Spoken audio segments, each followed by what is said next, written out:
Yamal Lamin Yamal Lamin Yamal Yamal Yamal Yamal Yamal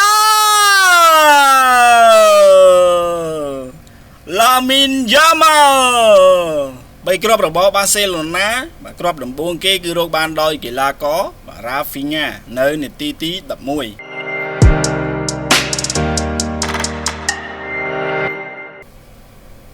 ជំរាបសួរប្រិយមិត្តបាល់ទាត់ជាទីមេត្រីបាទស្វាគមន៍សាជាថ្មីមួយថ្ងៃនេះគឺជាថ្ងៃទី 12 ខែមីនាឆ្នាំ 2025 ថ្ងៃនេះ admin មកប្រកាសលទ្ធផលផ្លូវការទាំង 4 គូដែលស្ថិតនៅក្នុងព្រឹត្តិការណ៍ UEFA Champions League បាទវគ្គ 16 ក្រុមចុងក្រោយអូខេឥឡូវយើងកុំឲ្យខាត់ពេលយូរយើងទៅមើលលទ្ធផលទាំងអស់គ្នាបាទគូទី 1 គឺជួបគ្នារវាងបាទក្លឹបអ្នកមានបនបាសេឡូណាប៉ះជាមួយនឹង Benfica លទ្ធផលផ្លូវការនោះគឺក្រុមម្ចាស់ផ្ទះបាទបាសេយកឈ្នះទៅលើក្រុមភ្ញៀវ Benfica 3-1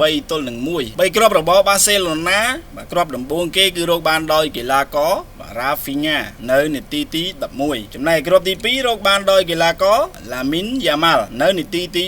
27 និងគ្រាប់ទី 3 រកបានដោយរ៉ាហ្វីញ៉ាដដែលនៅនាទីទី 42 គូទី 2 គឺជួបគ្នារវាង Leverkusen ប៉ះជាមួយនឹង Bayern Munich លទ្ធផលផ្លូវការនោះគឺក្រុមភ្ញៀវបានយកឈ្នះទៅលើក្រុមម្ចាស់ផ្ទះបាទ Bayern Munich យកឈ្នះទៅលើ Leverkusen 2-0 ពីគ្រាប់របស់ Bayern មកគ្រាប់ដំបូងគេគឺរកបានដោយកីឡាករ Harry Kane នៅនាទីទី 52 Harry Kane និងគ្រាប់ទី 2 រកបានដោយកីឡាករ Davis នៅនាទីទី 71 Alfonso Davis គូទី 3 គឺជួបគ្នារវាង Inter Milan ប៉ះជាមួយនឹង Feyenoord លទ្ធផលផ្លូវការនោះគឺក្រុមម្ចាស់ផ្ទះ Inter Milan បានយកឈ្នះទៅលើក្រុមភ្ញៀវ Feyenoord 2-1 ពីគ្រាប់របស់ Inter Milan មកគ្រាប់ដំបូងគេគឺរកបានដោយកីឡាករ Marcos Thuram នៅនាទីទី 8 និងគ្រាប់ទី 2 រកបានដោយកីឡាករបាទ Calhanoglu នៅនាទីទី 51 បាទ Hakan Calhanoglu គូទី 4 ជួបគ្នារវាងហង្សក្រហម Liverpool ប៉ះជាមួយនឹង Paris Saint-Germain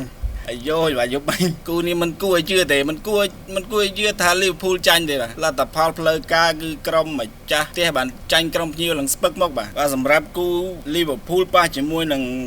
PSG នេះបាទនឹងកាលពីរាត្រីយប់មិញគឺមានការផ្ទាត់ពេលណាំងទីបាទសុទ្ធពេលណាំងទីគឺនៅចុងម៉ោងលទ្ធផលផ្លូវការនោះគឺក្រុម PSG ដែលជាក្រុមភ្ញៀវយកឈ្នះទៅលើក្រុមម្ចាស់ផ្ទះហង្សក្រហម Liverpool